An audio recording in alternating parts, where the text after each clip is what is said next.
অসমৰ ইতিহাসত জয়মতী কুঁৱৰীৰ নাম চিৰদিনলৈ থাকি যাব।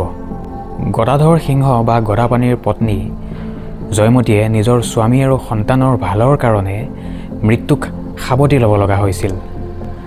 মাত্ৰ 14 বছৰ বয়সতে চুলি কফাই ৰাজ্য শাসনৰ দায়িত্ব লাভ কৰিছিল, যাৰ বাবে তেওঁ ল'ৰা ৰজা নামেৰেও বিখ্যাত।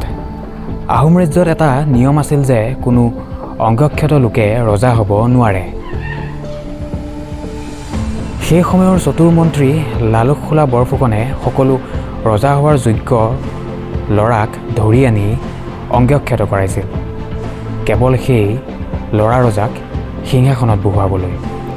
জয়মতীয়ে স্বামী গদাধৰ সিংহসহ 2 পুত্ৰ লাই আৰু লেছাইক সেই ৰাজকীয় অত্যাচাৰৰ পৰা বচাবলৈ নগা পাহাৰলৈ পলুৱাই পঠিয়াইছিল। গদাপাণিক নাপাই লালুকখোলা বৰফুকনে জয়মতীক জেৰেঙা পথাৰত বান্ধি আহোম সৈন্যৰ দ্বাৰা নানা ৰকমৰ অত্যাচাৰ আৰম্ভ কৰিছিল।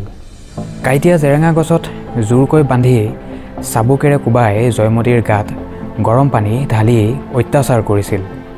তথাপিও কিন্তু জয়মতীয়ে গদাপাণি ক'ত আছিল মুখেৰে এটা শব্দও নকলে।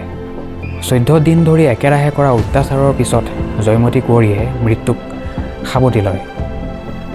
কেৱল নিজৰ স্বামীক বচাবলৈ নহয়, ল'ৰা ৰজাৰ অত্যাচাৰী শাসনৰ পৰা আহোম ৰাজ্যক ৰক্ষা কৰিবলৈ যে সেই সময়ত গদাধৰ সিংহ উত্তম ব্যক্তি আছিল, সেই কথা জয়মতীয়ে ভালকৈ জানিছিল।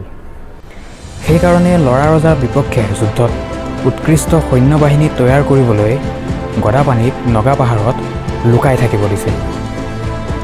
জয়মতীৰ মৃত্যুৰ কিছুদিন পিছত শক্তিশালী সৈন্যবাহিনীৰে সৈতে আহি গদাধৰ সিংহই ল'ৰা ৰজাক পৰাস্ত কৰি আহোম ৰাজ্যৰ সিংহাসনত বহি জয়মতীৰ সপোন পূৰণ কৰে।